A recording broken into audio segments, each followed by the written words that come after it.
So I just want to encourage you in that. I'm excited to get to know each and every one of you. Business and Bubbly is super, super, super special and near and dear to my heart. I want to tell you a little story about how Business and Bubbly kind of came to be and the backstory behind why we're here and how this magic is happening. So during COVID, when everybody was going online, Charity had this idea. You know what? We are starving for connection. People are going online, and obviously, as we know what happened during that time, there was so much loneliness that happened, right? People felt so isolated. They were just hungry for connection. And so Charity had this idea, this seed that was planted, and she said, you know what? Why not go against the grain? Why be like everybody else? And when everyone was zigging, she said, let's zag. And that's where Business and Bubbly was started and founded, was from the desire to say, look, we were made for connection.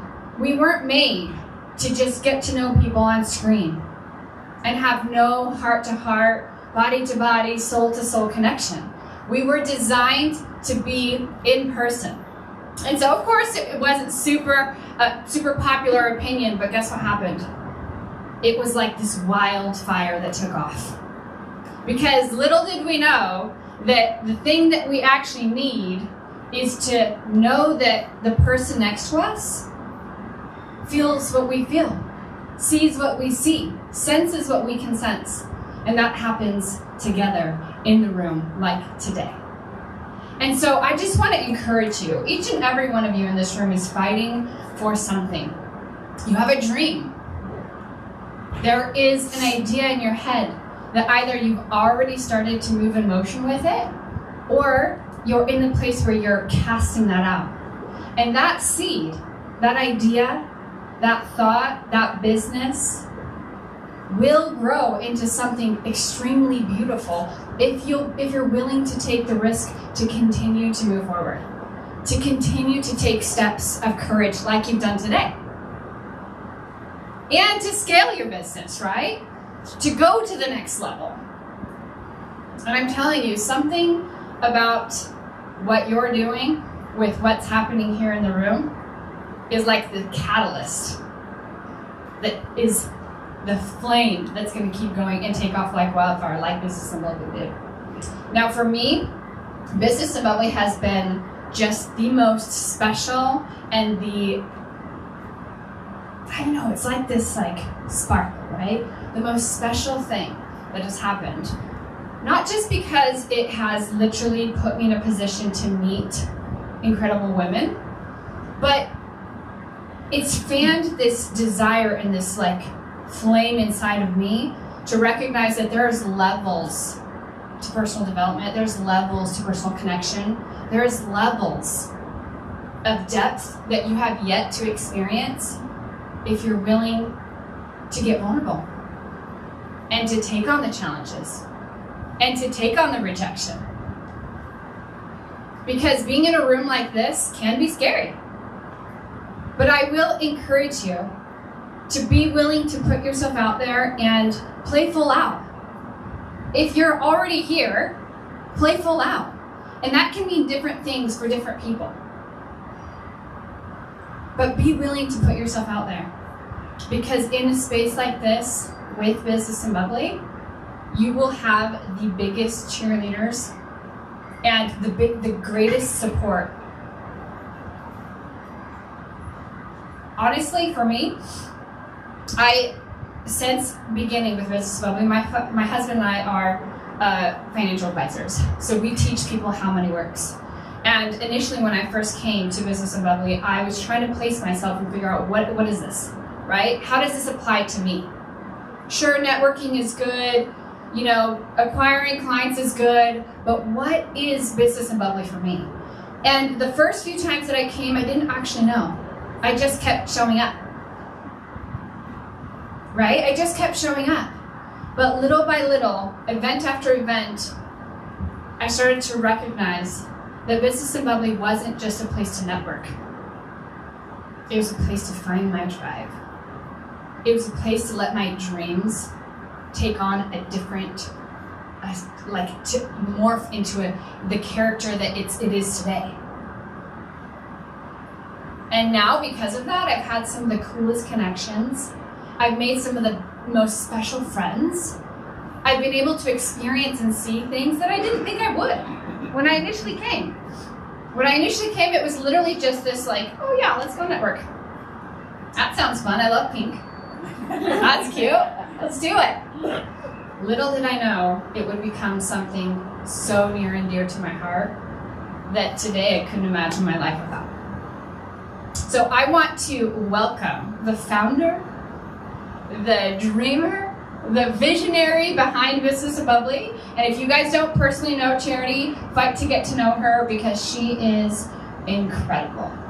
She's amazing, and I can't wait for what we're going to experience today and to hear all the goodies that are going to come from today. So, Charity Matrix.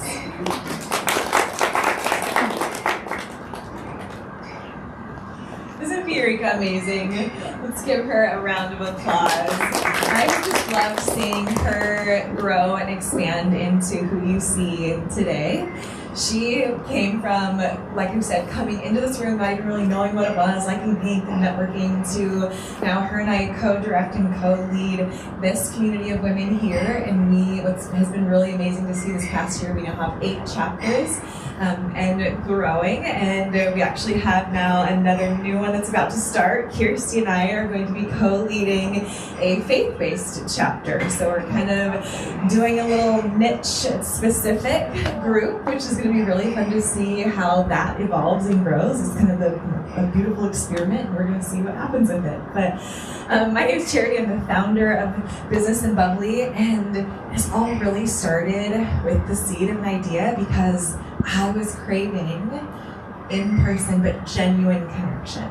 Now, how many of you have been to networking events where it's really bad 30-second stories and here's my business card and you're just ugh, I don't care about talking about the weather.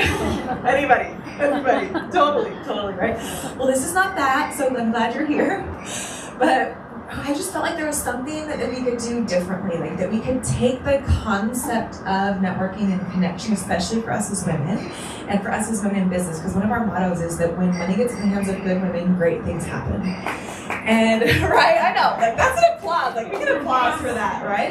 And we actually control 80% of the finances that go on. And so what does it look like for us to be empowered financially? What does it look like for us to show up fully in who we are as women in business? What does it look like for us to put on the cute earrings and to put on the cute shoes that I just got at Target and to show up fully as who I am as a woman in business, where I don't have to dim that for anyone. I don't have to apologize for it. I can make big entrances, and I don't ever I can show up fully in this facet of who I am as a woman in business, right? And don't get me wrong, it's not that I don't show up fully in other facets of my life. I'm a mom, I have a 7.5-year-old son and a 11-month-old baby. And so I probably have breast milk somewhere along. She's teething, so I actually did not sleep last night, so I for sure had coffee this morning. My earrings don't match, so I'm not perfect, right? But I still get to show up fully in my mom groups where, as a mom in those spaces where they might not understand marketing and they might not understand client acquisition, they might not understand SOPs and KPIs and all this fancy business lingo, right? But I needed a space like this. But I didn't want it to be stuck in the 1990s, how a lot of groups are. So I kind of, and it has to be Instagram worthy, right? Yeah. Am I right? It's gotta be Instagram worthy. So I kind of took these fun ideas and brought it all together, and it has turned into this beautiful, not only local community, but global community. And one of our missions now, especially with not only the influx of AI, which is a great tool. It can be a little freaky if you go down that little rabbit hole.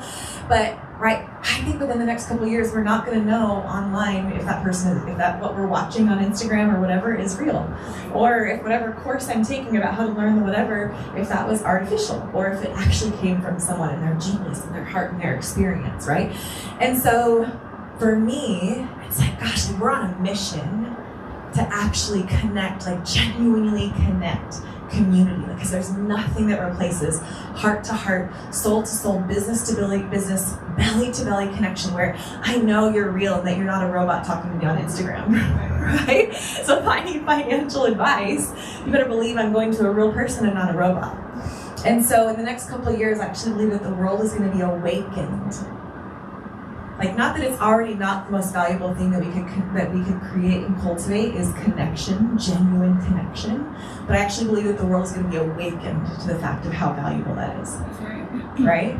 And so the mission that we're on, like, imagine what it could look like in the next few years, the next 3 to 5 years, of having 100 chapters and hundreds of communities of women just like this. For all of a sudden you're going to Disneyland with your kids and you're like, oh, I'm gonna text like find a business bestie in that area and figure out where to go. And then I'm gonna, like, we're going to our, our next regional event. We actually have a regional event coming up next year in Palm Springs. So like girls trip, we're gonna go within our business besties in Palm Springs and go lay by the pool even when it's cold. Right? So imagine what that could look like for us.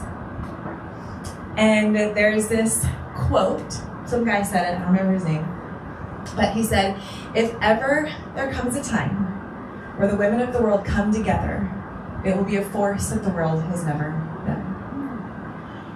And I don't know about you, but I actually believe that time is now.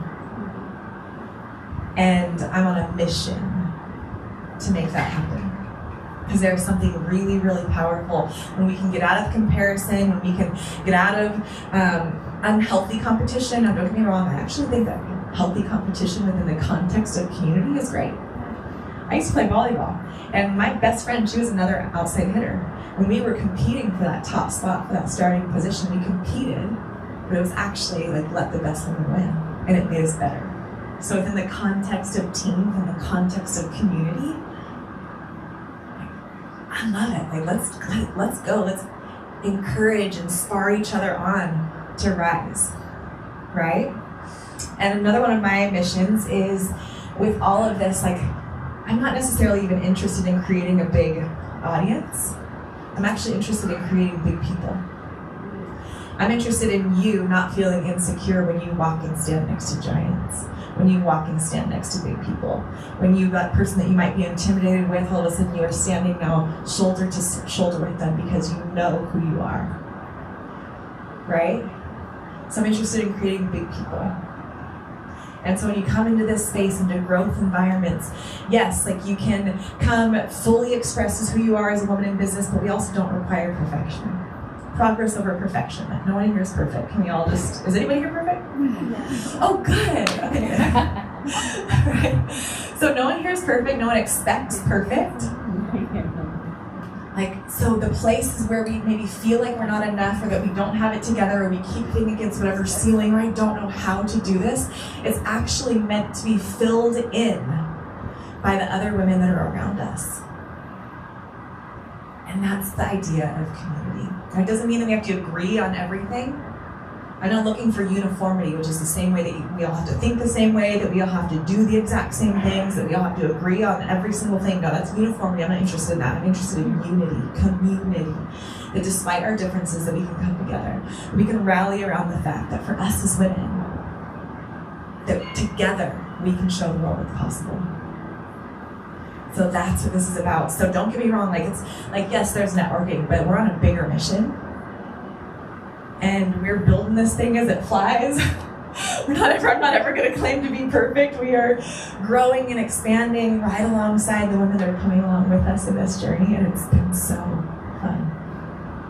2024 is going to be an incredible year for us, and if you're in this space, it's going to be for you as well. And what we're really interested in, like I said, in the next few years, 3 to 5 years, what does it look like to have 100+ chapters? What does it look like for us to, which I'm going to bring up Kenzie Machos in just a second, but she talks about what it looks like to be the category queen.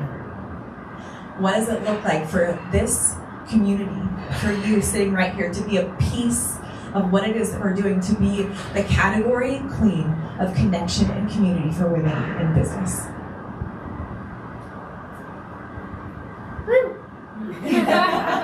Right? Yeah. I mean, Should I say that again? I was preaching way better than your response was. I'm just saying. I'm just joking. All right. So I'm actually going to, before I bring up Kenzie, one of our main things is that we actually really believe in genuine connection. And we believe in casting the vision and speaking into the future of who you're being called to be. And one of the things within our culture is, yes, we have what's called a culture of honor. And that means that we can see the gold in each other without getting tripped up by the dirt. And we also have an environment of encouragement. And so what we are going to do is we are going to take our custom, which I'm so proud of these, you guys. These are our custom connection cards. On one side, you're going to see questions, and on the other side, you're going to see pictures. Now, I actually want you to choose a picture that pops out of the page to you, that resonates, that you're just like, ooh, like it just kind of something in your spirit jumps. Okay? So choose one, don't think about it, trust your gut, trust your intuition. And choose an image that really stands out to you. Don't second guess. This doesn't have to be hard. This isn't an existential crisis. And after you have your picture, what we're going to do, and I'll cue you in just a second, so don't do it yet. I'll explain what we're doing, and then I'll have you guys do it. So with your card, you're actually going to get a partner. And you're going to show your card to your partner. And your partner is then going to give you an encouraging message based off of where you're going in this next season. Okay, so for example, so say I get a picture, I'll just choose one. So say I get a picture of a flower. Or say my partner gets a picture of a flower. And all of a sudden, okay, I'm thinking, okay, what do flowers do? Like, what are some characteristics of flowers? And I'm getting like this cool little message about flowers. And it's like, I actually feel like for you in this next season, that you are going to bloom, right? That you're going to really bloom where you're planted. That you're not going to be afraid of, like, that saying where other flowers, that when they bloom, they don't care about the other flowers that they're blooming next to them, they just flourish, right? That when you're in a really beautiful garden, when you are planted, when you're flourishing where you're planted, right? That when you actually get plugged into community, that you're actually going to blossom in a whole new way. Right, so you can see how that picture of a flower now becomes this beautiful message. You are speaking into that woman's future. You are encouraging her heart. You are encouraging her dreams. Because our words create worlds, right? Our words are really powerful. And in an environment of encouragement, what encouragement actually means is to give courage. And how many of you know that in the journey of being a woman in business, like, we need some courage, right? I know I do. I know there are things that I do that are scary every single day. Where a lot of times that external environment can be, who does she think she is? Anybody ever been there? So in an environment of encouragement, we actually want to speak to each other's hopes and dreams and impart courage. And then when you're in this environment, when you're under the umbrella of Business and Bubbly and the vision of where we're going, it's not a matter of fact of who she thinks she is, it's actually as a matter of fact of I know who you are and I see who you are. Right? So, is everybody ready for this little exercise?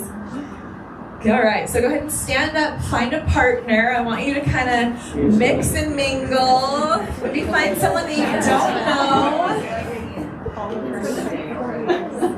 And I want you to speak into the woman's future that's right in front of you and just encourage her heart and the hopes and dreams that she has on her life. pictures of Okay, so you got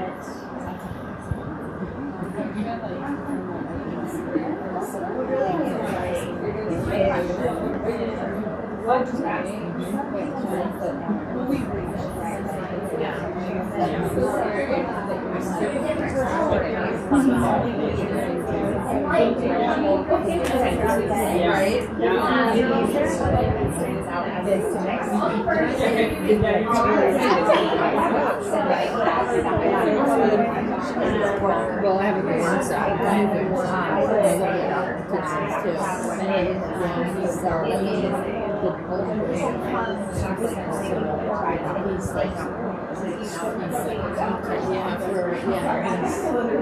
my youngest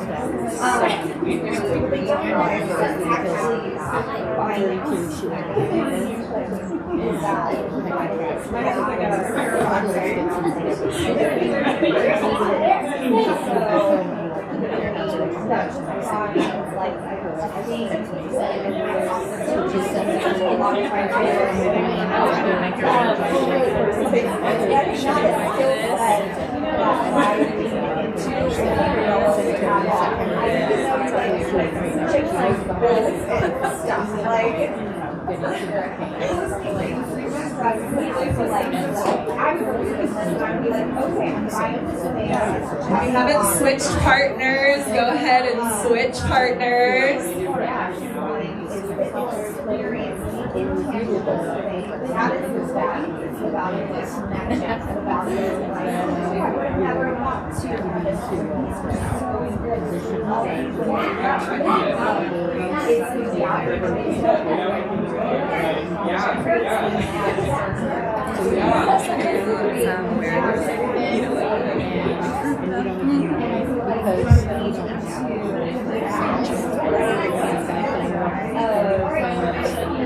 Take care of everything. Your lion wars. He's got your back, and you're out there, you know, and giving her just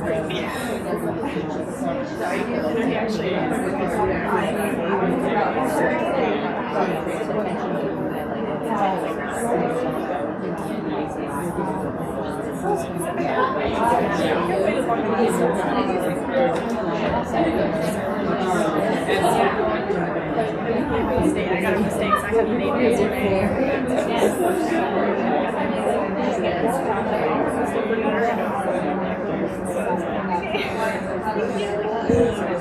love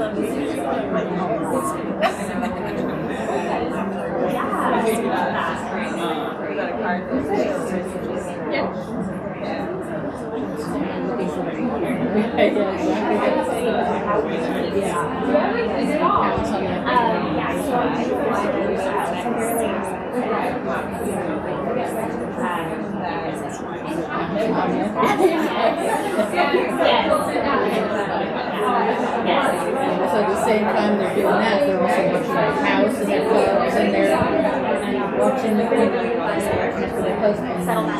They have so much curiosity. I think this year is also what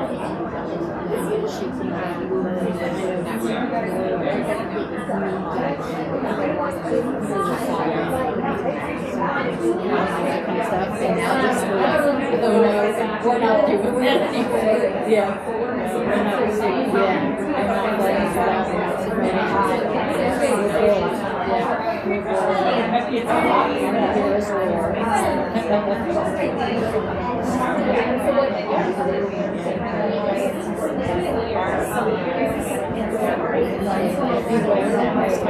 stand up.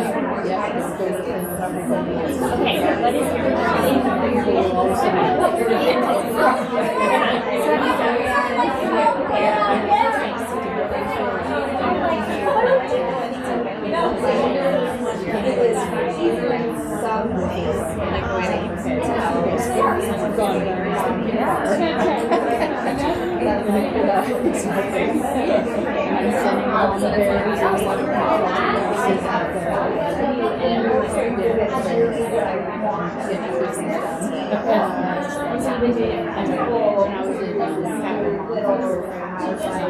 She would send me birds with her. And then she goes, what's it you explain? He goes, and this is a thing that Have you talked to me? so she's Actually, it's funny that you mentioned that because so it's funny, yeah, I didn't bring it up.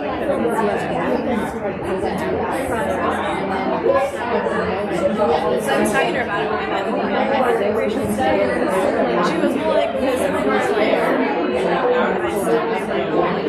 You still want to build business?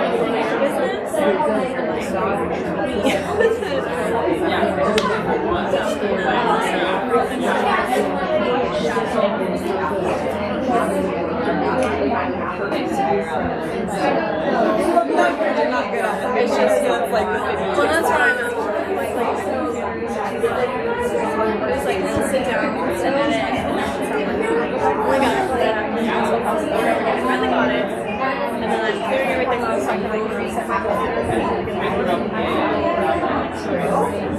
Every time I have like exactly.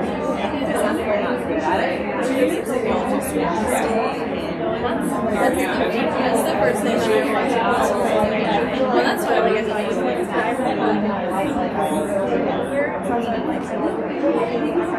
I can totally have that. Go through, do some highlight stuff that I want to highlight.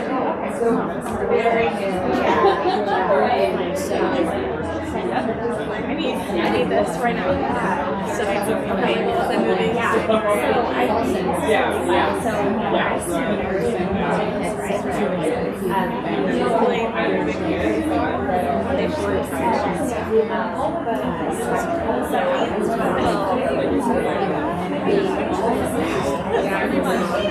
Like I did my first step on the podcast.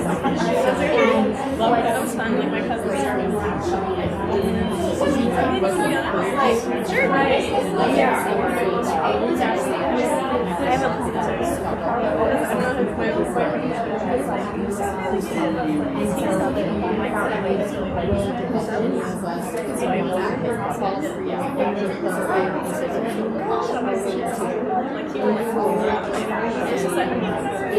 and my grandma said, oh, she has a podcast. I was like, oh, okay.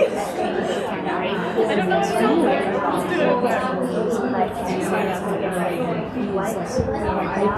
I want to hear it.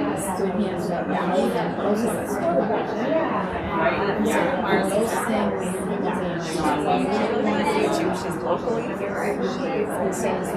She's actually is doing, which is like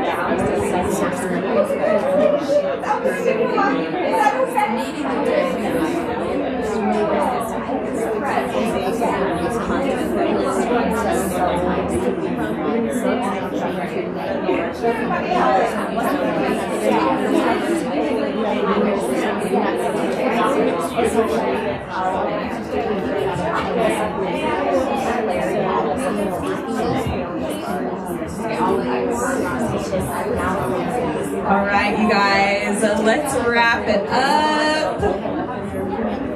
Wrap up your conversations. You can go ahead and put your cards. Aren't those so great? I love them. You guys want to gather up your cards? I do not. I would buy them if you sold them. That's good to know. Good to know. Thank you. Yeah. All right. So as you guys have a seat and as we kind of gather up the cards, I would love to hear from a couple of you guys about what that was like, either for you and your partner, or if all of a sudden, like. And again, like, what I love about environments like this is that it's actually is okay to fail. Like, if you, like, totally got or gave a message that was, like, way off in left field, and you're like, that does not mean anything to me, like, that's okay, right? Like, you actually celebrate the risk that you take over the result. Okay? So, does anyone want to share what that was like? Like, what came up for you? What was that like? I cried. Yeah. It was good. It was really good. What was the message that you received? To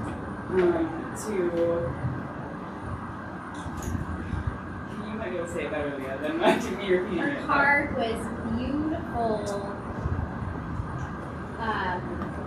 canyon in, you know, like in Arizona where the canyon is like purple and red and there's like light coming in, and it was light, and so I just saw such beautiful organic natural beauty, and that all of that was created just by that place and that being. And so I was sharing with her that beauty is that same reflection of her, and that we interestingly both had cards that had some darkness with light coming in as well. So it felt very hopeful for 2024, and just like the light is coming in and like illuminating this really beautiful space. And I was saying that beautiful space is Shelby.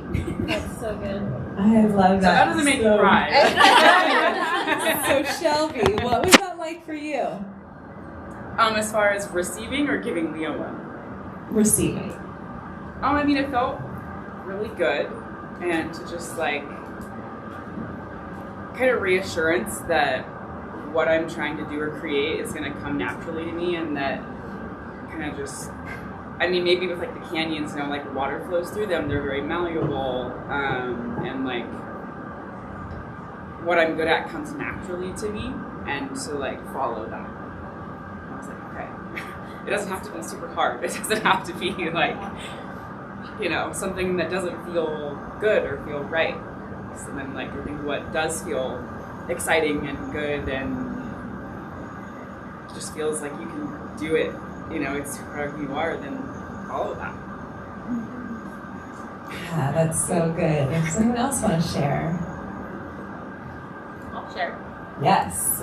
Remind me of your name again? Taj. Taj. Okay, Yes. So Kinsey was my partner here, and we had such a great conversation, and I'm so grateful for the answer that she gave me. I had a skyscraper as my picture, and just like in a big city, and the question was, what are you not so good at? And I just shared with her like all the things that I'm working on, and all of like the struggles I have with like organizing things, but I have all of these ideas and all of these things that I'm working on that can be overwhelming to just dial it back.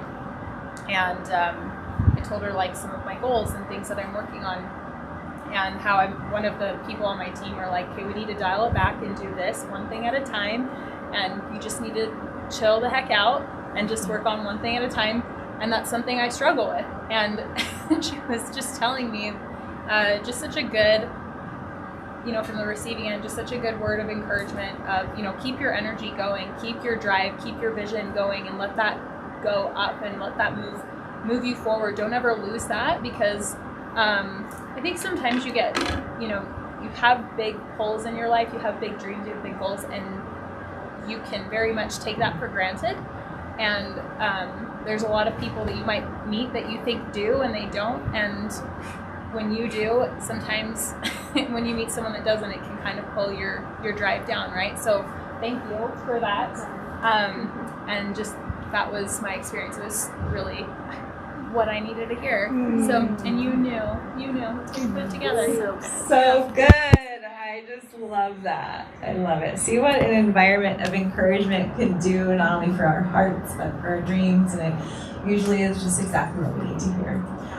So now that you have a vision for where you're going, now that you have been imparted some courage, I'm going to invite Kinsey up here. She is an incredible leader. She is a coach that really works with women to become what's called the category queen.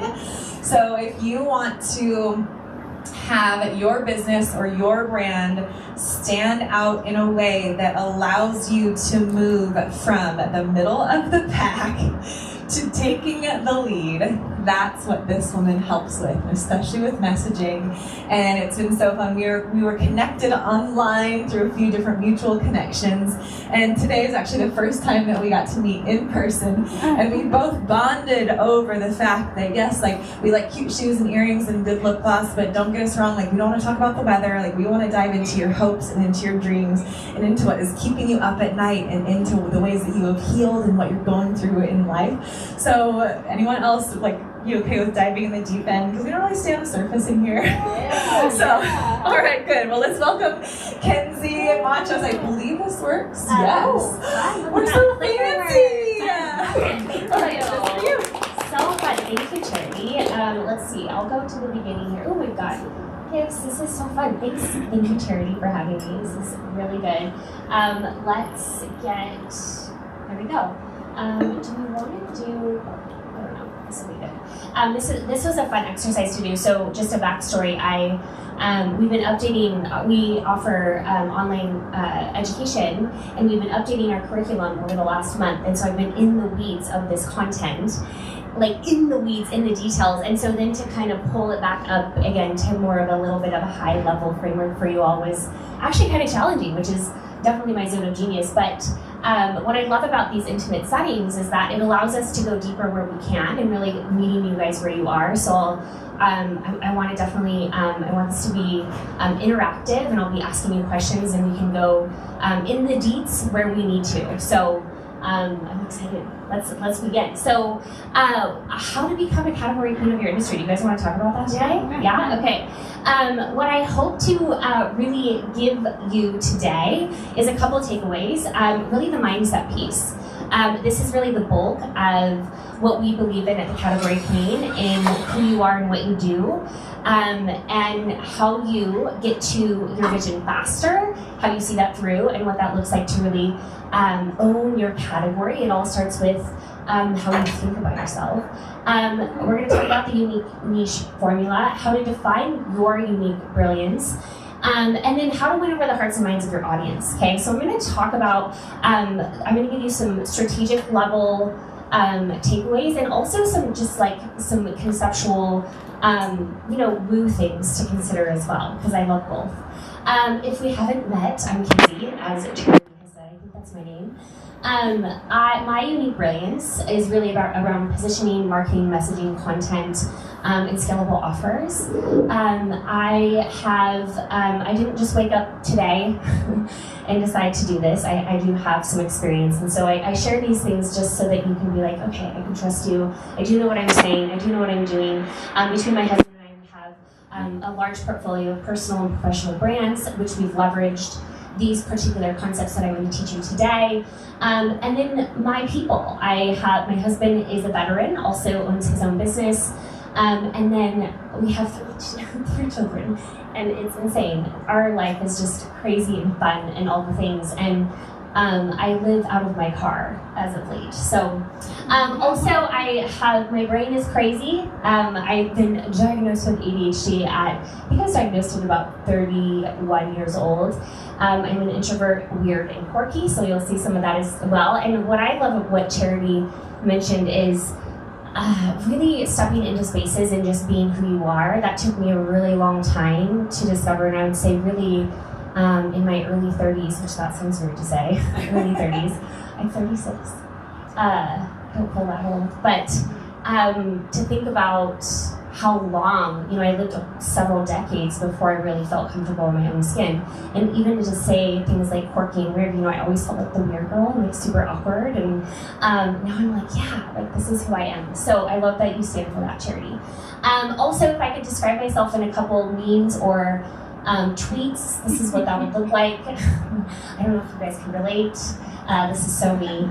And also this. So after this speaking gig here, I'll probably go hide in my closet for a couple days. I'm just kidding. I don't know if you guys can relate to any of that. Yes? Okay. All right. So a little bit about my own story and how the Category Queen came about. Actually started with my own professional career. So my husband and I had a little bit of a non-traditional start within our own life. We got married really young. We had our first baby at 22 years old. And at the time I was a college dropout. I was a cocktail waitress, and I was like, oh my gosh, like I'm gonna be that statistical nightmare. I'm like serving drinks to drunk old men. I'm 5 months pregnant. My husband, or fiance at the time, he was at boot camp. So I was living with my mom, and I remember thinking, like, this cannot be what my life is. And that was really the pivot for me, that I was like, I have to figure it out, because I felt really lost.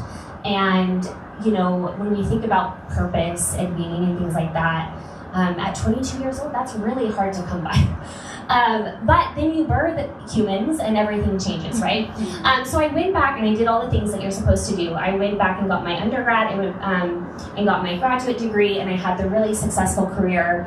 I was the youngest leader in my organization by 20 plus years. They were all, again, old men with gray hair. And I checked all of those boxes. I did all the schooling. I had so many credentials behind my name. And at the time, that was my identity, right? I was like, oh, I did it. I'm successful. Look at me. This is who I am. And then what happened was, we were having conversations about having our third child at the time. And, at this time in our life, my husband and I were working so much. We barely had time for our kiddos, our two kiddos. But God was like, girl, guys, you've got another one in you. And, you just can't ignore those messages. So even though we were like, how do we even fit another child into this, busy life? This is really what's calling us. And so I birthed this cute little guy. His name's Quentin. He's 5 now. And that really changed everything for me. When you have those moments where you look back and you can't even recognize yourself. And I remember on maternity leave, even though I had been through this experience 2 times before, it felt so different. And maternity leave is so long in the United States. The 3 months felt so short, and I had to go back to work. My husband and I had an agreement. He actually transitioned from full-time to part-time military and started his own insurance business. And we had an agreement that he would do that for 5 years, and then I could start my own thing, or even just not work at all, which at the time was kind of compelling, but knowing me, that could never fulfill my, my visionary heart. So I was like, 5 years, yeah, I got that, that's cool. And then I went back to work after maternity leave, and it was really, really a dark season of my life. I remember I would drop off Quentin at daycare, and I would have to pack my makeup to work every day because I would cry. I would have like a 40-minute commute, and I would cry every day on the way into work. So I would sit in the parking lot and redo my makeup and head into work, and I did this for a really long time, or what felt like forever. And what happened was, I actually, so I was nursing, and they didn't have a dedicated pumping room. And so what happened was I was getting placed in these empty offices and to pump on my breaks. At one point, there was less and less offices, so much so that I was sitting, I was having to borrow the president's office to pump.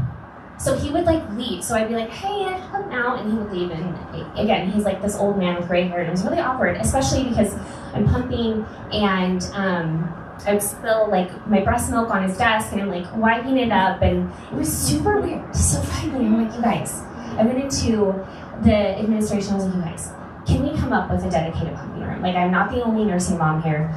Let's get it together. We're not in the 50th century or whatever, 1990s or 18, I don't even know. So they're like, yeah, we got you. And so they came up with a really great solution, the janitor's closet.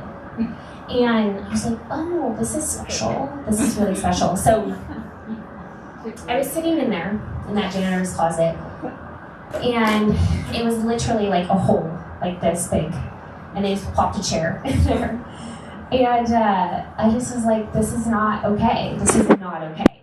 And so I realized at that time, in that moment, that I had 2 options, right? How many of you guys have ever been in those moments where you're like, I cannot keep doing what I'm doing? But to even recognize that I do have options. I have an option. I could keep doing this. And I think before, I didn't believe I had options. And so to even deny myself of that opportunity to see that was a huge miss. But to even say, okay, I have an option. I could keep doing what I'm doing and live like this, and keep feeling this way, and keep crying every day on my way to work and not believe in myself. Or, right, I could go all in.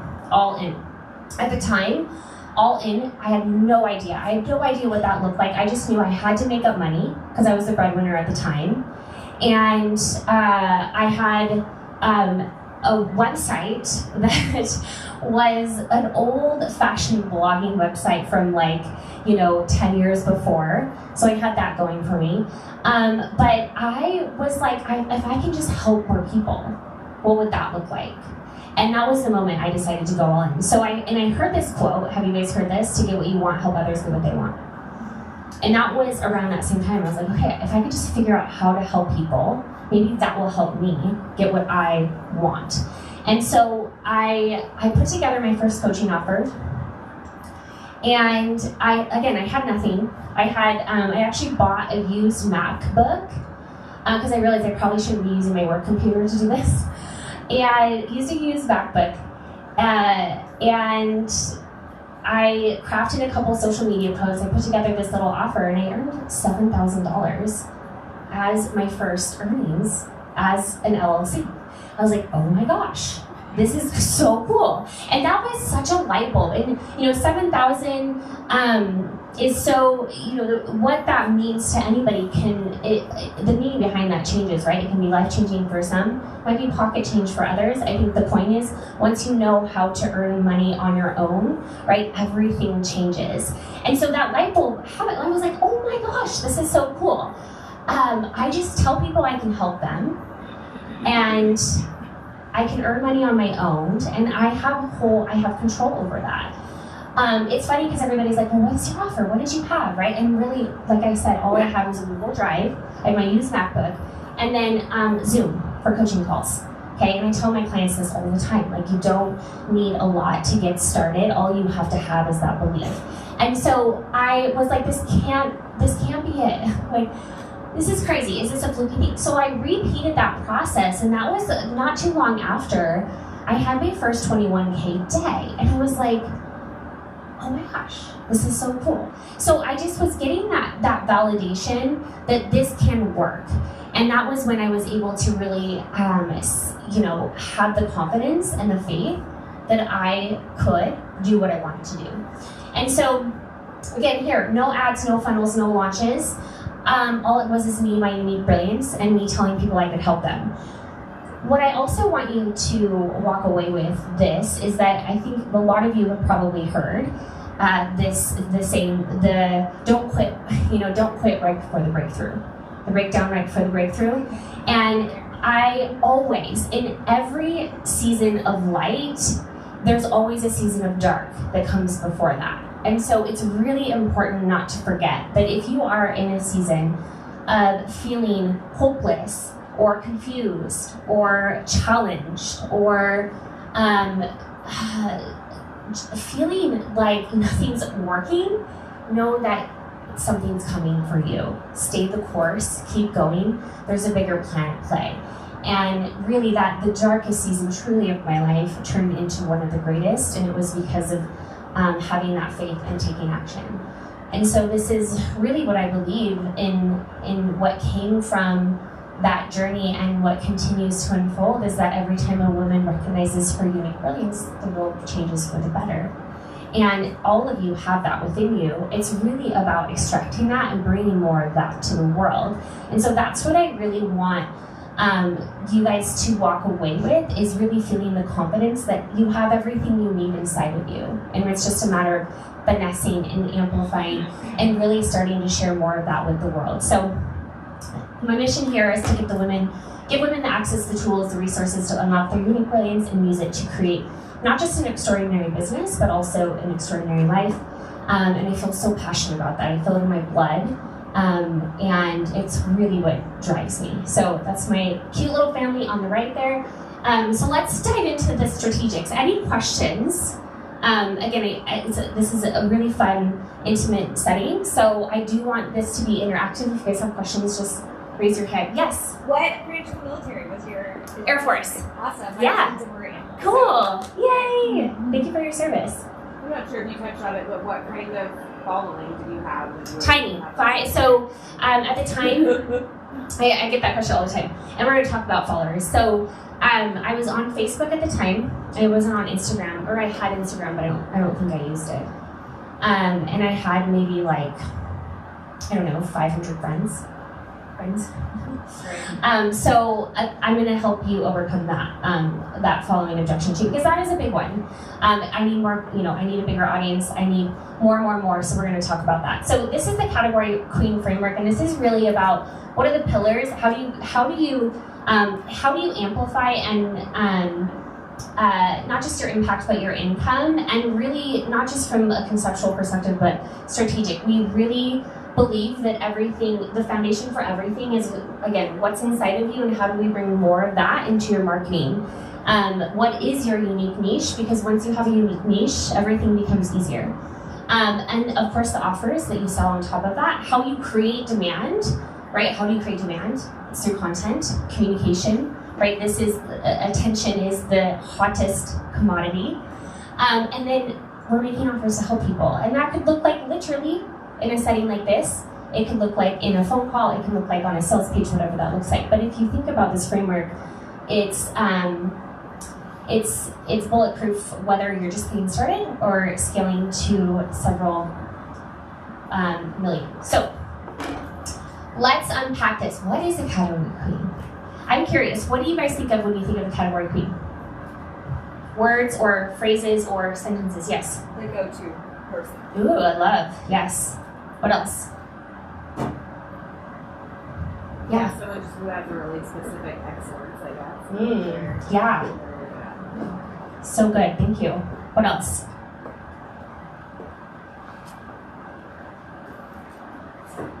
A leader in their industry. Yeah. Really good. Cherity's going to be the category queen of community connection. You are the category queen of community connection. Love. What else? Someone who specializes in a certain specific category or niche. Yeah. Love. How many of you guys would consider yourselves category queen? Ooh, good. Yeah. So notice how this idea of how we define things really creates the meaning behind it, but then also gives us it's either a gap or a game. You guys ever read the gap? The gap in the game? Is it gap in game or the gap in the game? Benjamin Hardy? Yes. Benjamin Hardy is amazing. If you guys haven't read 10X is Years in 2X, literally it'll change your life.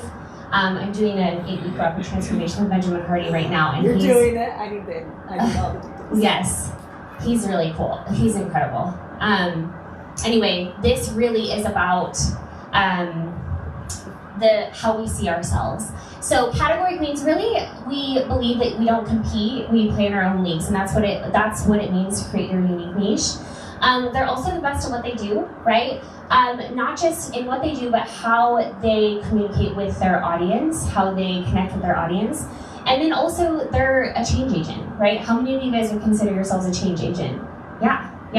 And what I love, too, is that usually by changing ourselves, we change others, right? I think that the most powerful work we can do is the change in our own minds, bodies, hearts, souls, right? And also in our homes. And anytime you guys, I don't know if you guys have ever experienced this, but like anytime you guys go through like a little change or even a quantum leap, right, the external reality changes. And that also benefits your audience and benefits your clients. And so we're gonna unpack this a little bit more. So let's talk about the category queen mindset. Because really when it comes down to playing in your own league and becoming the go-to, it starts with you. And if you want to do things you've never done before, you have to become somebody you've never been before. And it's really closing that gap between who you think you are and who you really are. So I love this have, do, be model. Have you guys ever heard of this? So have, do, be, or the foundation here is be, do, have, but most people live their lives in the external, living from the outside in, okay? So what do you think when you think of you know, let's say making $1 million, what do you think you need? Large audience. Large audience. Awesome. What else? Lots of systems. Systems. Awesome. Knowledge. An idea. Yeah. Knowledge. Good. Yeah. And so then what? What do you do? How do you get there? Show up. Show up. Yeah. Provide value. Value. Yeah. Consistency. Yeah. Learn skills. Yeah. Yeah. And then we get there. And oftentimes what happens is we look outside of ourselves and we say, okay, I want this thing. This is what I have to do to get there, and then I'll have it. And what happens is we let the external circumstances drive who we are and what we do versus who we are driving what we do and what we create. And so if you look at this model, we flip that on its head, right? Have, do, be. What do you have now that's going to create the doing that will then create who you are, which is, again, living from the outside in. But when we flip that on its head and really think about who do I need to be in order to do the things that I want to do, in order to create the things that I want to have. When I have this, I'll do this, and then I'll be successful versus, right, so that I can have this, I must do this thing, so I must be. Okay? Does that make sense? And this is what creates stagnation. This is how people get stuck. This is how we perpetuate cycles that we don't want. This is how we perpetuate undesired results, is we just keep looking outside of ourselves and making decisions from who we are today. But what got you here won't get you there. And so we really have to think about, right, when you think about yourself as a category queen, what's stopping you from claiming that today? Who told you that you're not a category queen? Who told you that you're not the go-to? Who told you that you're not the expert? Who told you that, right, you don't have a potent audience? Who gets to say who you are and who you aren't?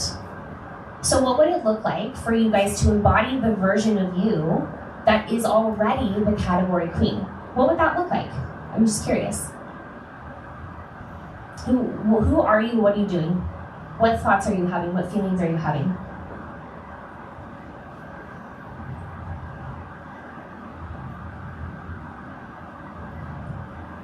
Lack of self-confidence, other people telling you you can't do it, so then you start believing it. Yeah, because the outside in, right? Oh, if they said this, right? Or if confidence means this means I don't have it, or I don't, And or I'm not confident. You're like, oh, Yeah. You're right. Yeah, and what if you told yourself today that I am confident? Or even if you can't believe that thought, what would it be like to bridge that gap of I love what I do? What could be believable for you? And so when we think about in that context, what was your name? Annette. So Annette, for you, it sounds like confidence comes up as far as becoming a category queen. So if you step into becoming a category queen, what do you do? Well, I'm retired, but I'm also doing a business on the side that's connected marketing. Cool. So it's a new company that's coming up that want to be like parallel to Amazon. Great. Online, with health and all other kinds, and it's kind of like Amazon on commission.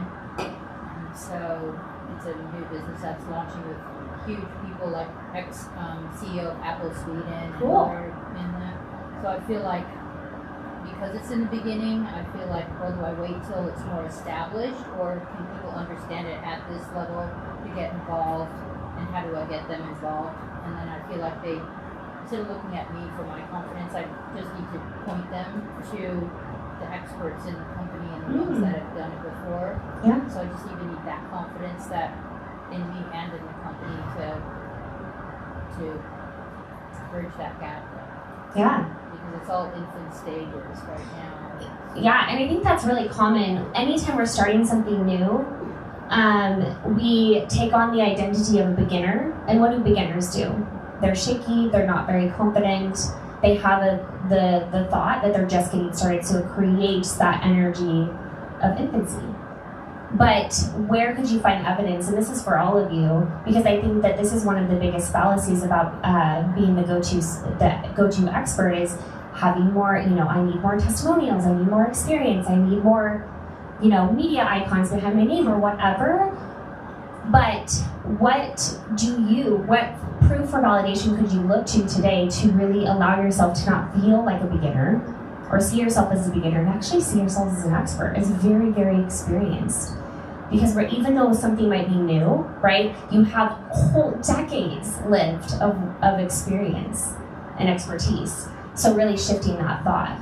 And so it sounds like for category queen in your industry, or in your scenario, is really thinking about what would it look and feel like to be confident today and where I am today. I saw another hand somewhere. What else, when you think about really walking out of this room today and thinking of yourself as a category queen, what comes to mind? How could you shift? What thought or feeling? Yeah. Could you speak to, I don't know if this answers your question, but could you speak to being a category queen across different geographical locations? Because we just moved from Wisconsin, so I had an in-person business in Wisconsin, and now I'm new to Boise, and I was really confident in Wisconsin, and I'm having a come to Jesus moment, which, like, thank God I came today, but, like, a come to Jesus moment of, like, is Boise different? Are these excuses? Is it not enough time? Do I need to shift things? Are there things that are nuances here? Am I capable of being a category queen in two places? Are you capable? I think I am. Who gets to say who you are or not capable of? Nobody else but you. So what you described was all the thoughts and stories that we have, right? And we can build a hypothesis for anything. If something isn't working, there's really nothing out there that's going to be the greatest expert in the world isn't going to be able to say this is exactly why this isn't working. And so what we have to do is build a hypothesis around what do we think it is, but also what do we want to believe to be true. And so you could, Lauren, believe that Boise isn't a good space to do what you did in Wisconsin, but would that belief serve you? And it would hurt people of Boise too, because guys, I'm damn good. Yeah, girl. Babies. Like, I really love that space. I'm a pediatric physical therapist, and I work with littles and go to their homes and educate their parents on how to, like, proactively play with them and how fast they're rolling and, like, all these really good things. Love to do grandsons. Oh my gosh, yes. But so just because you're new to Boise doesn't mean you're new to the expertise, right? And so really just deciding you're the category queen wherever you go. And also deciding what beliefs you want to live into. And so you could say that it will take time, but it's worth it, right? What story do you want to live into that's really going to allow you to live your mission and show up as the expert that you already are? Yeah, so good. Did you raise your hand? Oh, I was just going to ask, is the question, what thoughts and beliefs do we have leaving to be able to go up? Basically, I think thoughts and beliefs would be, I have everything that I need. I have all of the people. I live in an abundant city of people that have moved in front of me, and so I can access them. I can be able to lean on them, and I know what I know, and that's good enough for someone who doesn't know what I know. And so, like, that's a good stepping stone to be able to build off of, and at least starting there. Yeah. And how do you feel when you say those things? Awesome. Yes. Yeah. So, and we get to tell ourselves whatever we want, right? And the more that we live into that, the more that we actually feel it in our bodies remember that, right? And then when we come into rooms like this, or we write content, or we go out and market, people feel that. That's what it means to be a category queen. And if you think about this, this piece right here, when we think about creating the success we want by becoming the category queen that we already are and expanding that and letting that drive our actions. Because what happens is, Lauren, like for you, if you were to believe, right, that you're just a beginner because you're in a new community and it may not be where you need to be, that's going to drive completely different decisions for you than the opposite of that, right? You're going to be taking different actions, probably not aligned with where you want to go, versus I am where I am. I'm freaking good at what I do, and I know that what I want to do is possible here. Different actions, right? From the place of who you believe to be, who you believe yourself to be. And again, nobody else gets to tell you who that is except for you. So when you think about who do I want to be, who am I becoming, really think the words, the phrases, the characteristics. Because it's not about what you have outside of you, it's what you have inside of you. And so really getting clear what that looks like who am I as a category queen? What does that look like? Who am I becoming? And who do I want to step into every day? Because the truth is, like, I didn't wake up category queen. I was grumpy. My 5-year-old, he woke me up at 4. And I was like, what are you doing? And my husband and my oldest, they're on a trip. And so my youngest was sleeping in my bed with me and didn't get any sleep, right? So I'm cranky and I'm being rude. And I'm like, oh my gosh, right? It was that gut check. I was like, I am not being with integrity of who I want to show up as. And so we're always shifting. It's a constant shift. You don't just wake up and feel this way. You don't just go to work and feel this way. You don't just write content and always feel good about yourself. And so it's just constantly, intentionally shifting your thoughts, who you are and who you believe to be, and then letting that drive the rest. Does that make sense? Yeah, any questions there? Okay, so confidence, right? This is really about unlocking that confidence in the journey. How confident do you feel when it comes to how you're feeling and what you're thinking? Do you feel like you at least have some key takeaways there? Yes? Okay, awesome. So let's talk about actually niching down, okay? So I love this quote by Seth Godin. He says, find a niche, not a nation. And I think this is really common. Obviously, a lot of what we see is this idea around, well, I can help everybody, right? Yes, you can, and you will.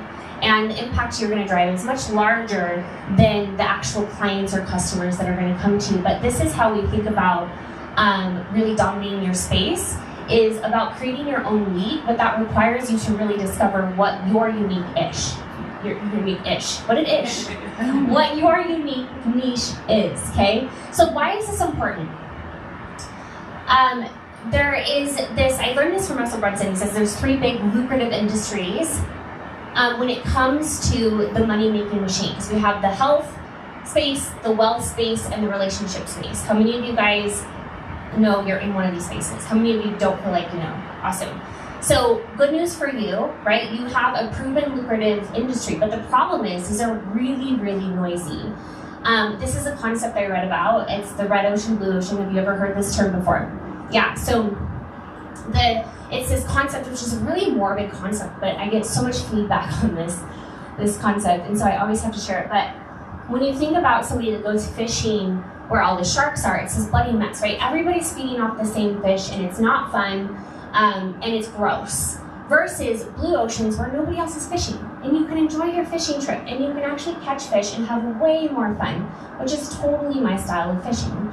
And so what we want to do is we don't want to swim. We definitely don't want to swim. We don't want to fish. We don't want to fish in red oceans because we just don't need to. We don't need to fight. We don't need to compete. Let's create our own. Let's create our own space, and that's what I want for you guys. That doesn't mean you have to make something up. It just means extracting more of what you are. Quick stat, the e-learning industry is predicted to reach $44.6 billion by 2028. That's insane. Which means a lot of what you all are doing lives underneath this umbrella, which means there is so much opportunity. So if you feel like you missed the boat, it's just getting started.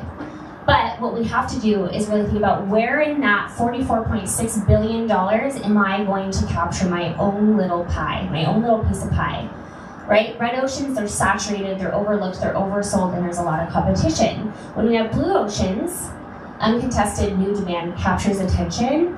And again, competition is relevant. Just like Charity said, competition is great, right? It's great. We don't really see it as a good or bad thing. It's really just a matter of I don't need to compare myself to other people because I'm in my own league, okay? And so what we want to do is we want to start small and very narrow. This can feel really constricting for people because the idea of, but I want to help everybody. But I love this quote by Richard Branson, which is like, start small, think big. So when you think of these brands, and you look at the history of these brands, it's crazy. I actually just learned that the founder of Netflix started because he got a late fee on his Hastings rental. What? And it was like, it started as a DVD, like an internet DVD thing. I was like, whoa, right? Facebook, I don't know if you guys remember, but Facebook came in my first year of college, and it was just like a college connector. And have you guys ever watched The Last Dance? So good.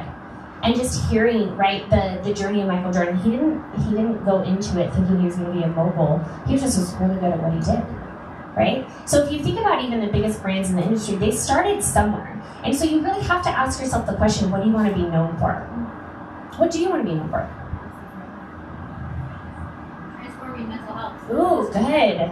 Write that down. Proactive play for infants. Oh, so beautiful, Lauren. That's really great. What else? Helping people be strong holistically. So beautiful. Thank you for sharing. What else?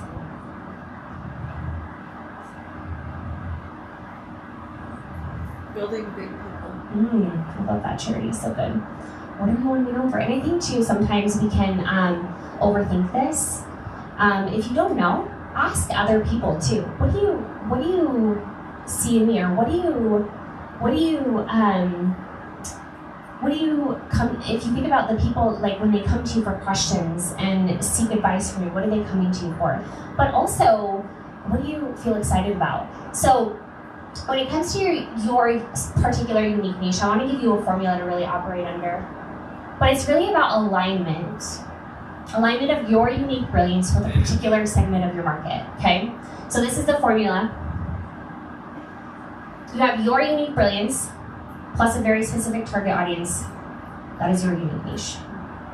Blowing your minds right now, right?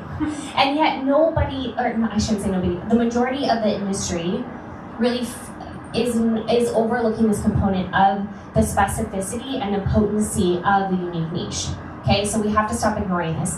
Don't forget also that you are the niche, right? And how many of you are there on the planet? Just you, yeah, just one, Charity. Just one, not a million. How many people are at the planet for real? What did you say? It's like 8 billion, right? Oh my gosh, I don't know, it's just crazy. Yes. So I think that when we even think about the category queen, don't forget there's only one of you, right? Nobody else can do what you do because nobody is you. I love this quote. I actually don't know who wrote this. But it says, painting is self-discovery. Every good artist paints what he is. And this goes back to this idea of who you are and who you believe to be true and how that's feeding into your reality and how that's feeding your results. And when we think about self-discovery, this is entrepreneurship, right? I have learned so much about myself in entrepreneurship, more than I ever have before. And it's really just like a personal development plan that you get paid for. And the more that I learn about myself, the more brilliance that I explore within that, the more potency that I find, the more that my message gets amplified, and the more that flows into the industry. And so as you guys are on your own growth journeys, don't forget that that is also a journey that you can bring your people with. Bring them with you, okay? But let's talk about your unique brilliance. I think about it as the 3 E's. Because people are like, well, they always go to,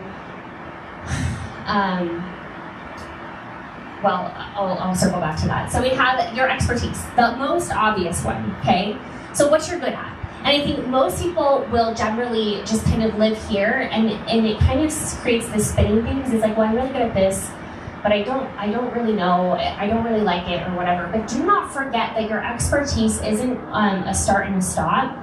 It's an infinite journey of everything that you've gained, all the knowledge and all the tools and the resources that you have developed over the course of your journey, okay? It also includes your experiences. Your experiences have shaped your perspective. They've shaped your beliefs. They've shaped how you see the world.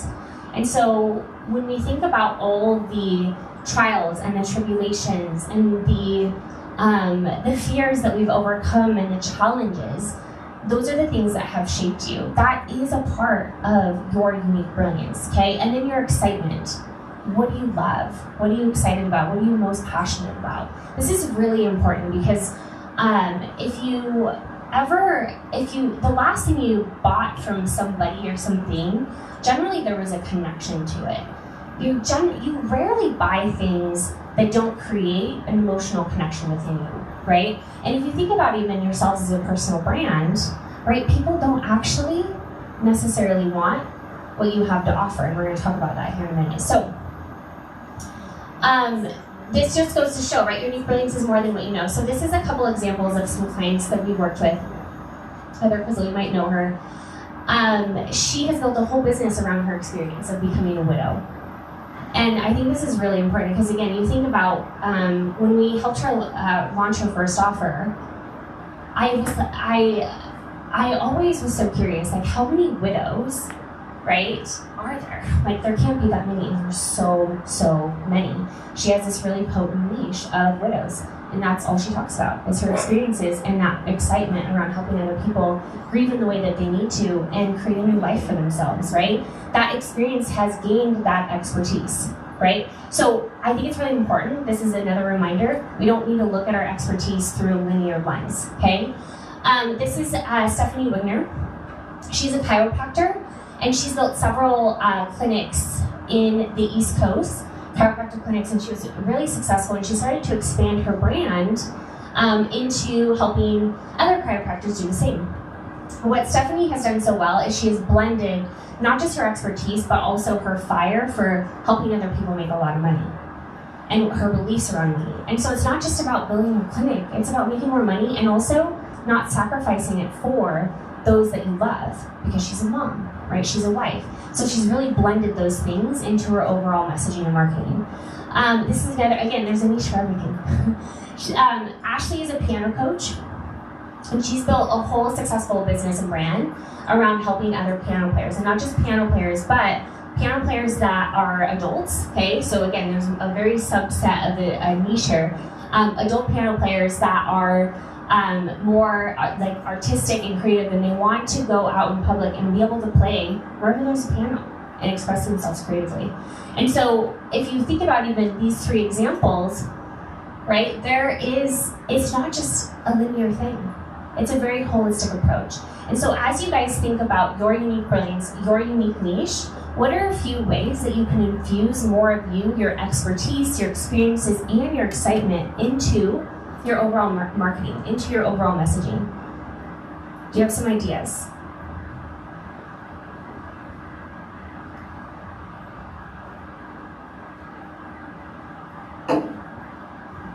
Am I losing you guys? Getting tired? Education. Education? Yeah, what kind of education? Teaching a skill set, or just teaching something that you know to be able to handle something that might be a struggle for someone else. Yeah, good. Awesome. What else?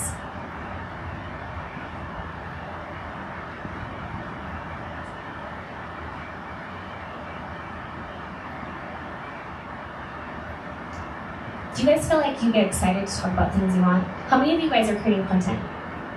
Yeah. Do you feel excited to create content? Yeah. Because you freaking love what you do, right? Are you guys talking about your personal experiences along the way? Yeah, maybe that's something.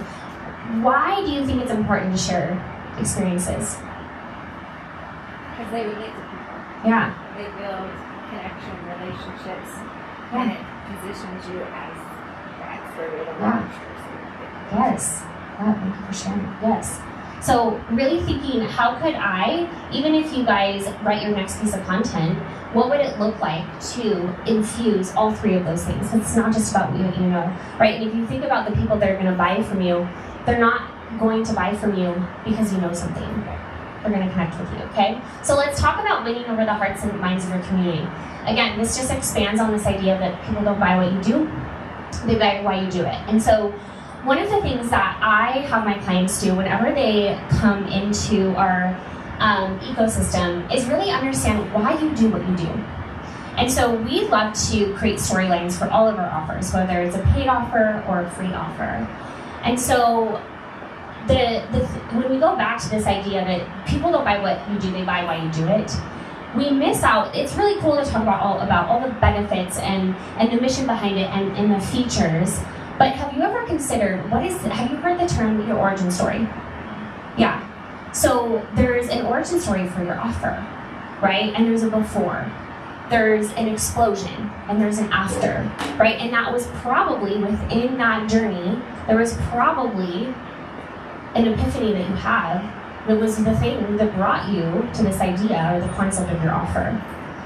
And so one of the things that I always tell people is like, all of my highest converting content is always when I share an origin story or the offer storyline.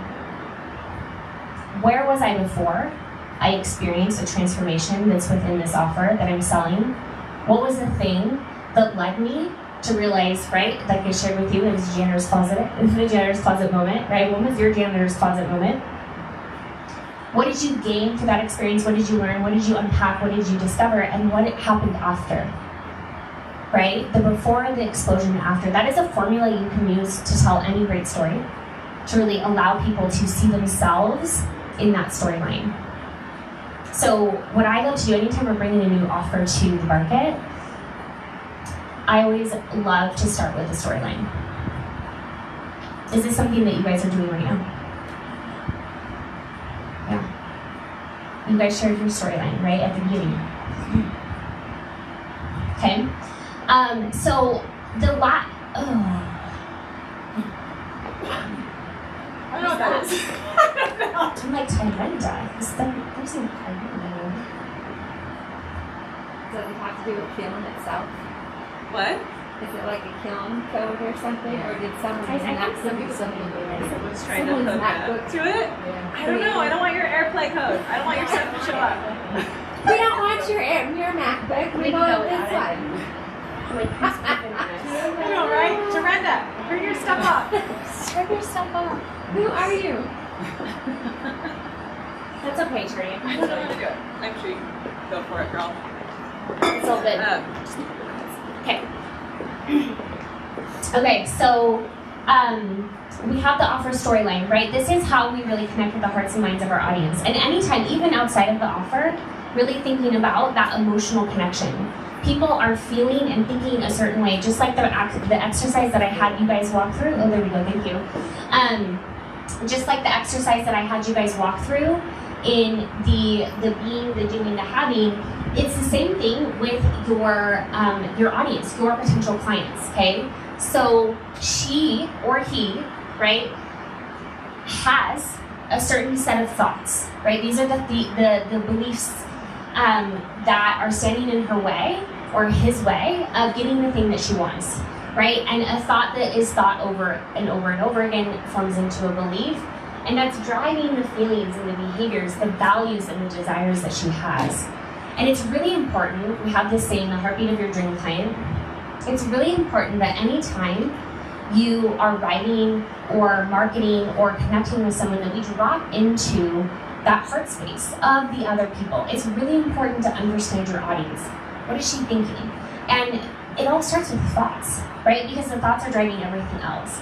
And so when you think about really winning your audience over and starting to stand out in your niche, you have to connect, and it's not about connecting with more people, it's actually about driving specificity. So every time you guys are writing content or marketing, I want you to think of one person at a time, okay?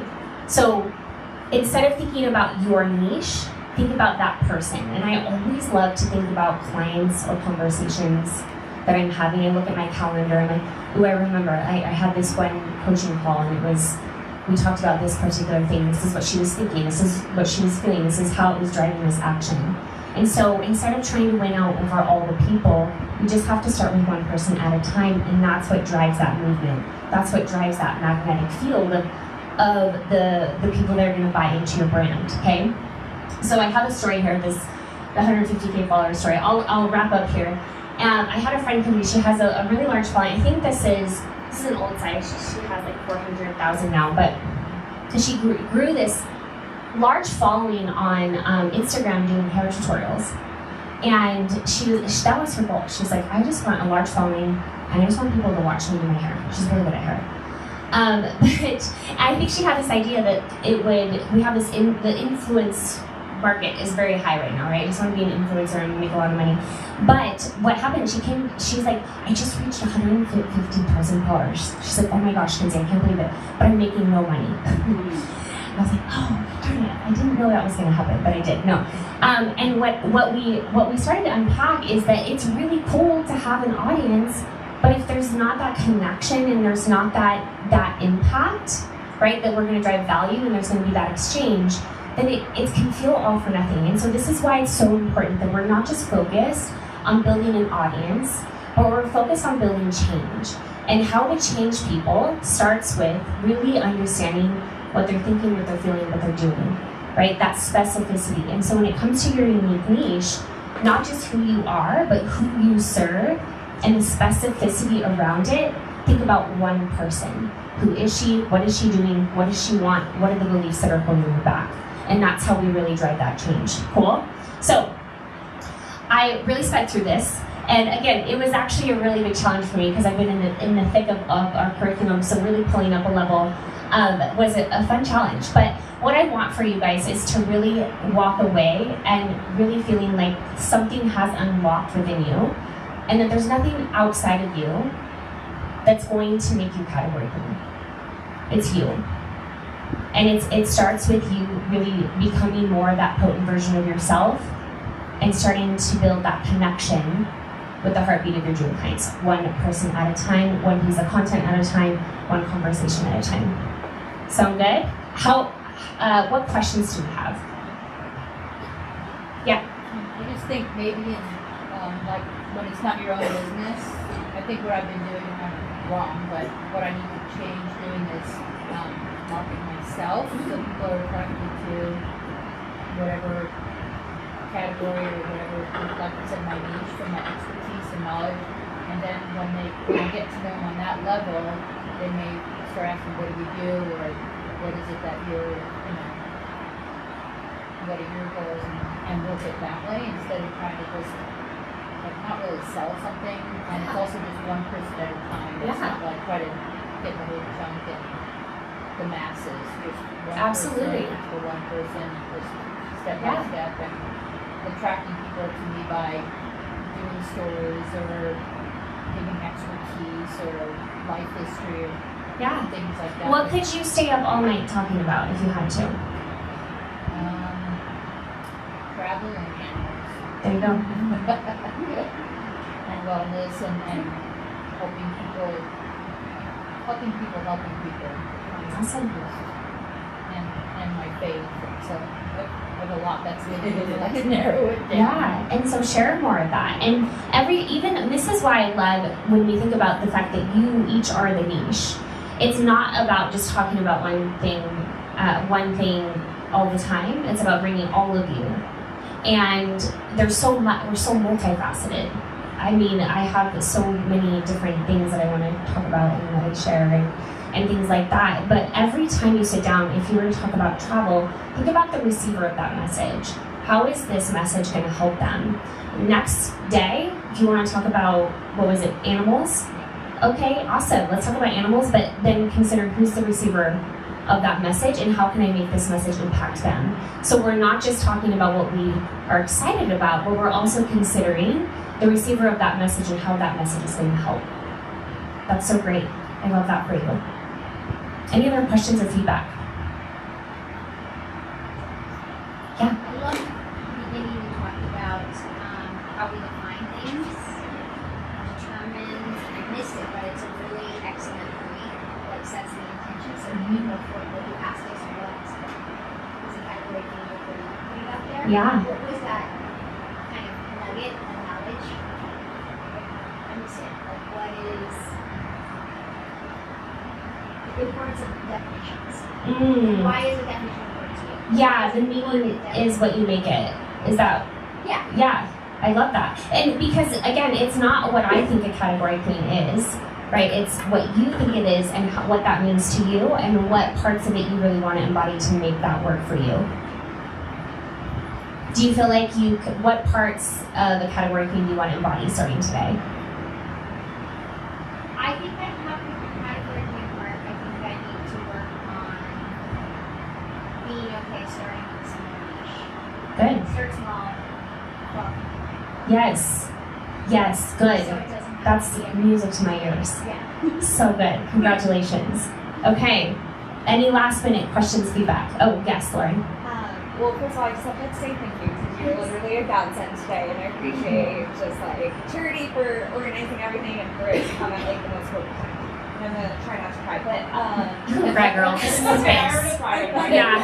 It's fine. I've been 2 hours, but I think what I love is I've always really been resistant to niching down in the way that people talk about it, and for whatever reason your presentation spoke more to me than anyone else has, and I feel like the way you present it is not just about like, okay, you're speaking to this specific group of people, but it's also like, how do you connect the experience of what you are providing and connect it to the needs that this target group has that they might not even know that they have. So just for an example, like I was just writing down notes while we were talking, and like for me, proactive play is something that's so important. Like I could talk about all day, and I won't right now, but I thought more about like, okay, well, who are these group of parents that like would really connect with that? And what I feel like is it's not even just about the physical movement itself. It's really a manifestation of a parent's ability to show their infant like the connection, their love for their little, their hopes for the future. It's like really that connection piece with their infant and their toddler in maybe a way that like they haven't thought about it before. So proactive play is not just for the benefit of the child, it's really for the benefit of the family as a whole and for that connection of that parent and child together. And so today I had like this epiphany of maybe it's not even just about pediatric physical therapy and solving like a problem. Maybe it's even potentially bigger than that, because proactive is something that comes up from that like preventative standpoint. And I just appreciate that you set the stage for all these epiphanies, because I really needed it and was like really considering quitting and like getting a job and like trying to figure stuff out. Like I don't know what the block is. And I don't know that there was a block. I think I just was, like you said, retreat from those concepts. So it might not change tomorrow. Kudos to you, my friend. That's really beautiful. Thank you for sharing. And what you described is really the value behind the result you deliver, right? And this is for all of you. It's never really about losing weight or playtime with your kids or getting healthy, right? It's what that means to them. I'll never forget, I had a client who had this epiphany in this regard, where she was on a sales call with a potential client, and she said, I don't really care about losing the weight. It's that I don't feel confident, I don't like who I am, and my kids are at college and they don't want to come home and see me. And so again, it really isn't about the thing, it's about the thing underneath the thing. And so what you just described is that value piece. And again, it goes back to the heartbeat. It starts with the thoughts, starts with feelings, and it drives everything. And the foundation of it is the values. And so it's important to know what's important to them. So thank you for sharing. All right. Thank you, Charity, so much for having me. You guys are so great. Yes, thank you. So fun. So good, so good. Well, this is the point where we actually normally get to hear from everyone about their business, but because we are running short on time, we are going to, I'm going to just zhuzh it up a little bit. Is that okay with you guys? So we are going to actually do this online. How many of you guys have Instagram? Perfect. Okay, what you're going to do is what we talk about in how we talk about our business, and it goes even with what Kenzie was saying, is that people don't buy what you do, they buy why you do it. And when we talk about our signature statement, again, we start with why, then how, then what, right? We start with why we do what it is that we do, then we talk about how we do what we do, and then what we do. And so what you're going to do in order to connect and learn about each other's businesses is you're going to get out your phone, you're going to go on your Instagram stories, and you are going to do a little selfie video talking about why you do what you do, how you do what you do, and what you do. What you do. Do what you do. Okay, so I'll give you an example, and there's a difference in this because when we start with why, if you've never read that book by Simon Sinek, it's incredible, get it. But the reason that we start with why is it actually gets deeper into our feelings and our emotions and the heart behind why we do what we do instead of what we do. So I'll give you an example. This is the what, right? So this is, like I do these little networking things and I connect women together, and then how we do it is, like we have these events and, I kind of do this speaking thing. We have guest speakers come together and then we connect women together, and then why we eventually maybe, if we're getting in the elevator ride in our 30-second story, we eventually maybe get to the why, which is actually the why underneath the what, like the question underneath the question, right? That's where the gold lies. And so I'm going to show you what this sounds like differently. I believe, right, it's a really great thing to start with, I believe that connection and community, especially among women, is one of the most powerful and valuable things that we can create and cultivate. Right? I believe that when money gets in the hands of good women, great things happen. Right? So you can see how I've even have used some of these beliefs in what we've talked about, and then how we do this. We do this by connecting women together, heart to heart, soul to soul, business to business, belly to belly, in person. And what we do. Networking events. Right? That's the surface stuff. Right? So you're gonna get out your phone, find a spot where you guys are spread out a little and cute little background, whatever, good lighting behind you. Yes. We can do a really quick group picture, and then you're gonna do your why, how, what signature statement. And then you're gonna tag our Boise Business and Bubbly account so that we can share it out. And then what I want you guys to do is then connect with each other outside of here, right? Because this is a launching pad for connection. This is where it starts and where we get to come back to it every single month. Like, this is the appetizer. Like, the real juice happens when you go in the Coffee Connects. And the real juice happens when you do business and life together, when you collaborate on projects together, when you go on hikes together, when you do whatever else together, right? So let's, we'll reverse order because Abby's got to go. So if you guys want to come on up here really quick, we always love to start with community and end with community. So come on up. We'll get a quick picture. Thanks, guys, for being flexible. Thank you. I just followed you over there. All right. We work together. That's my problem. Some of you have to come down. Yeah. Yes, but I still want it. Yeah, to you still want it, yeah. I still want Can it I to do it like right here? Yeah, I still haven't pointed at us. I'll double check. Okay. Abby gets the content. She gets it.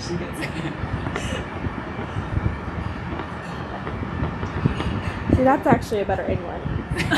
Perfect. Alrighty. I'm gonna trip over everything.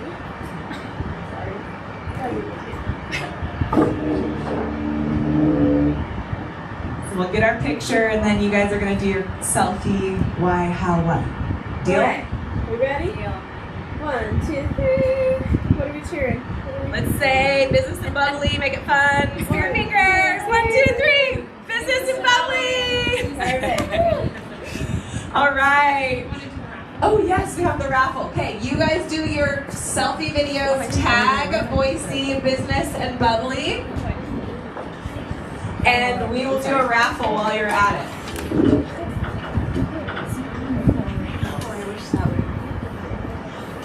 Okay. First of all, I was at the grocery store and God told me to get flowers for someone I didn't know who. But these Just my name, Tosh Wilding. I don't know if there's like a easy way to do I love it. Yeah, I don't think there's any other.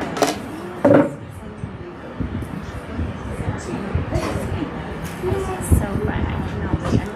I'm working on this right now. I'm So mainly good. my stories, and then like I'm developing. All right, first ticket. So first ticket is 879844.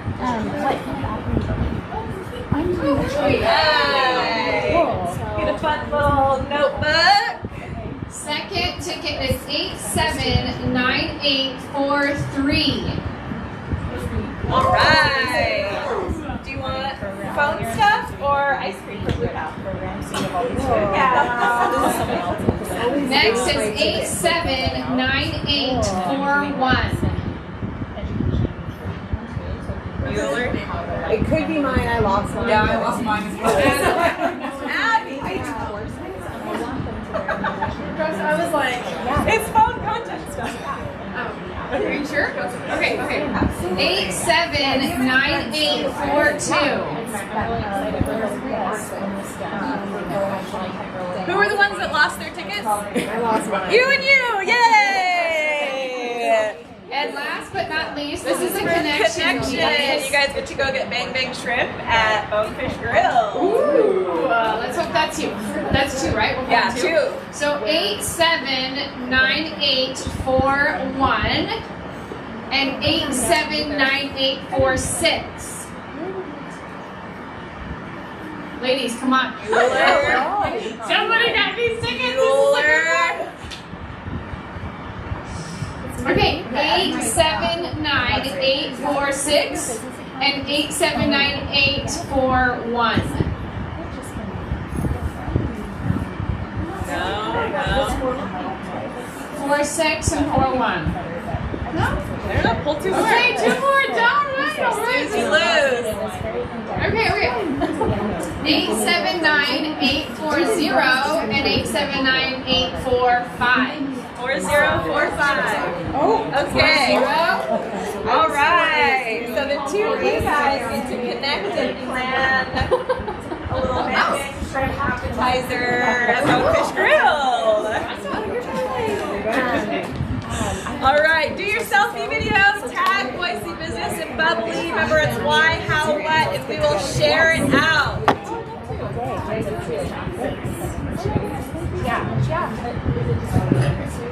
No.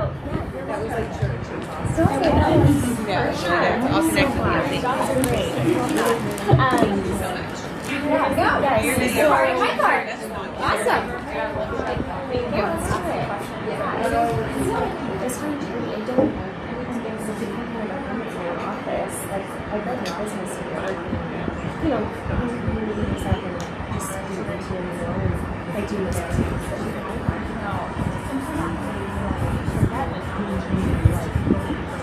Yes. All right, ladies. Thanks for coming. Do your selfie video, and we will see you guys next month. thank you.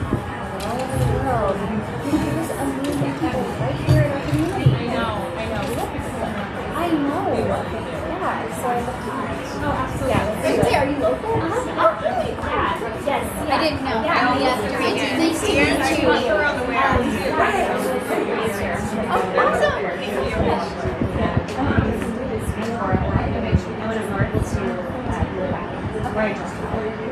And we're